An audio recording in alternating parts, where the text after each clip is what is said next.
नमस्कार शिक्षक साथियों, एक बार पुनः आप लोगों के बीच उपस्थित हूँ और आज एक बार पुनः हम लोग बात करेंगे बीपीएससी प्रधान शिक्षक तथा प्रधानाध्यापक के द्वितीय खंड यानी कि डीएलएड बीएड खंड पर। और आज का हमारा विषय है डिस्लेक्सिया। डिस्लेक्सिया क्या है और इसकी पहचान कैसे करेंगे, इसके लक्षण क्या है। यह एक बहुत ही इम्पोर्टेंट टॉपिक है और इस टॉपिक पर लगभग प्रश्न पूछे ही जाते हैं। तो आगे बढ़ने से पहले एक बार पुनः आप सभी लोगों से मैं अनुरोध करूंगा कि जो भी मित्र चैनल पर नए हों कृपया करके चैनल को सब्सक्राइब अवश्य कर लें, लाइक करें, शेयर करें तथा अपना कमेंट्स करना न भूलें। तो आइए बढ़ते हैं मित्र और देखते हैं विषय वस्तु की तरफ। डिस्लेक्सिया तथा अन्य अक्षमताएं, ये हमारा है आज का टॉपिक।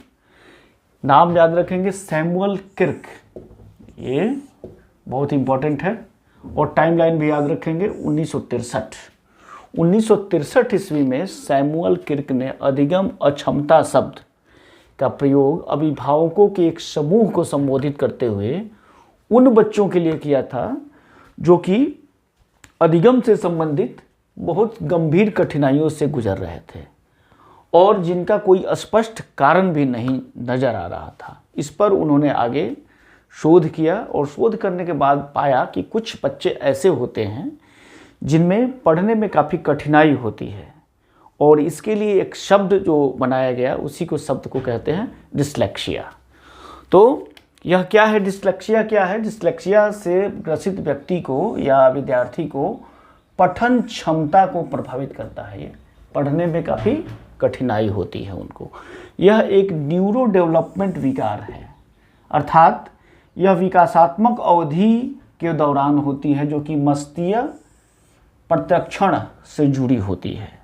कुछ और जो अक्षमताएं होती हैं जिस पर हम लोग अभी और आगे चर्चा करेंगे उसको पहले समझ लें। जैसे जो पढ़ने में कठिनाई होती है उसको हम लोग कहते हैं डिस्लेक्सिया।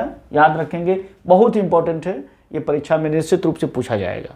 लिखने में जो कठिनाई होती है उसको कहते हैं डिस्ग्राफिया। और गणितीय गणनाओं में जब कठिनाई होती है तो उसको कहते हैं डिसकैलकुलिया। तो तीनों को याद रखेंगे। पढ़ने में जो कठिनाई होती है उसको डिस्लेक्सिया कहते हैं, लिखने में जो कठिनाई होती है उसको डिस्ग्राफिया कहते हैं तथा गणितीय गणनाओं में कठिनाई को करने में जो कठिनाई होती है उसको डिसकैलकुलिया कहते हैं। डिस्लेक्सिया का देख लिए हम लोगों ने तीन अलग अलग रूप होता है। अगर कोई व्यक्ति, कोई विद्यार्थी डिस्लेक्सिया से प्रभावित होता है तो उसके जीवन में कई तरह के प्रभाव पड़ता है।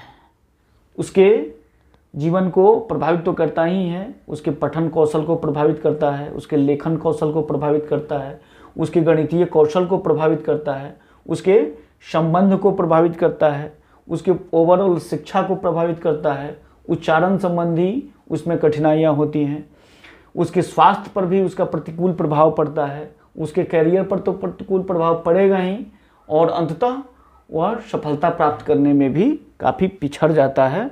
तो जीवन के प्रत्येक क्षेत्र में डिस्लेक्सिया का प्रभाव पड़ता है। तो अब आगे हम लोग देखते हैं कि डिस्लेक्सिया के लक्षण क्या होते हैं तथा उसकी पहचान कैसे करेंगे। डिस्लेक्सिया की पहचान क्या क्या होती है? तो सबसे पहला तो पहचान है कि बच्चा अशुद्ध, धीमा एवं प्रयासपूर्ण शब्दों को पढ़ता है। दूसरा है कि पढ़े गए शब्दों, वाक्यों का अर्थ समझने में काफ़ी उसको कठिनाई होती है। उच्चारण संबंधी कठिनाई होती है, लिखित अभिव्यक्ति में भी उसको कठिनाई होती है, गणितीय तार्किक क्षमता में कठिनाई होती है, अंकों के प्रयोग करने में कठिनाई होती है। तो एक सेक्शन तो ये हुआ कि डिस्लेक्सिया की पहचान कैसे करेंगे, तो ये 6 टर्म हुआ। दूसरा जो है हमारा कि जो प्रभावित शैक्षिक कौशल है उस आयु वर्ग के अन्य बच्चों की अपेक्षा इनमें काफ़ी कम होता है। इसके अतिरिक्त अधिगम कठिनाइयों का आरंभ जो होता है वो विद्यालय जाने से पहले ही हो जाता है, लेकिन इसकी पहचान काफ़ी देर के बाद होती है। ये परिलक्षित होने में इसमें काफ़ी समय लगता है। इस अधिगम अक्षमता को ज़्यादा स्पष्ट रूप से बौद्धिक अक्षमता के रूप में देखने को मिलता है। जैसे बौद्धिक अक्षमता श्रवण अक्षमता हो सकता है या फिर मानसिक अक्षमता हो सकती है। इस तरह की अक्षमताओं के रूप में वो परिलक्षित होने लगता है। आपको एक फिल्म याद होगी, आमिर खान ने बनाई थी, तारे ज़मीं पर। तारे ज़मीं पर का जो बच्चा है वह इसी डिस्लेक्सिया से पीड़ित होता है, उसको पढ़ने में काफ़ी कठिनाई होती है और कैसे फिर उस चीज़ को पार पाता है, आप इस फिल्म को देखेंगे। मतलब एक इस विषय को काफ़ी अच्छे तरीक़ा से आमिर खान ने पेश किया है, डिसलेक्सिया को। आगे बढ़ते हुए देखते हैं कि डिसलेक्सिया के लक्षण क्या क्या है। तो डिसलेक्सिया के लक्षण हैं कि प्रत्यक्षीकरण संबंधी समस्या है, अपने आप को प्रत्यक्ष करने में काफ़ी उसको कठिनाई महसूस होती है।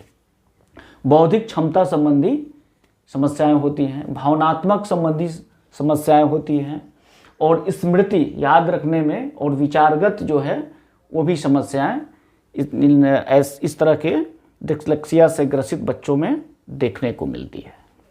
परीक्षण कैसे करेंगे इसका? तो एक DST मेथड होता है। DST मेथड का मतलब होता है कि डिसलेक्सिया स्क्रीनिंग टेस्ट, इसको याद रखेंगे, एब्रिविएशन भी इसका याद रखिएगा क्योंकि ये परीक्षा में पूछा जाएगा, निश्चित रूप से पूछा जाता है। इस चैप्टर से तो आपको एक प्रश्न निश्चित रूप से आने वाला है, इसलिए इस वीडियो को बहुत ध्यान से देखेंगे, अपने मित्रों के पास शेयर भी करेंगे, कमेंट्स करेंगे इस विषय पर। तो परीक्षण में पहला परीक्षण है DST अर्थात कि डिसलेक्सिया स्क्रीनिंग टेस्ट। ये 6.5 से लेकर 11.5 साल के बच्चों को किया जाता है ये। फिर इसी का है DST-S, सीनियर के लिए किया जाएगा, 11.5 से लेकर 16 साल तक के बच्चों के लिए किया जाता है। और एक टेस्ट होता है ग्लैड टेस्ट होता है। ग्लैड का मतलब होता है कि ग्रेड लेवल असेसमेंट डिवाइस, ये खास करके क्लास तक के बच्चों के लिए किया जाता है। तो इस वीडियो में हम लोगों ने जाना कि बच्चों के बीच पाए जाने वाले जो अक्षमताएं होती हैं, मुख्यतः 3 अक्षमताएं होती हैं, इसको याद रखेंगे आप लोग। एक तो डिसलेक्सिया हुआ, डिसलेक्सिया का मतलब होता है कि पढ़ने संबंधी अक्षमता। डिस्ग्राफिया का मतलब होता है कि लिखने संबंधी अक्षमता। और तीसरा होता है डिसकैल्कुलिया, तो गणितीय संकलन करने में कठिनाई होती है। तो ये 3 तरह की अक्षमताएं होती हैं जो कि बालकों के बीच में देखने को मिलती है। तो उम्मीद है यह वीडियो आपको काफ़ी पसंद आएगा। वीडियो को अधिक से अधिक शेयर करें। और एक बात और आपको बताना चाहता हूं कि जो भी मित्र BPSC प्रधान शिक्षक या प्रधानाध्यापक की तैयारी सीरियसली कर रहे हैं वो इस चैनल पे बने रहें। आपके लिए बहुत महत्वपूर्ण वीडियो समय समय पर आ रहा है। इस वीडियो को देखें, लाभ उठाएं, अपने मित्रों के पास शेयर करें तथा अपना कमेंट्स करना ना भूलें। बहुत बहुत धन्यवाद मित्र।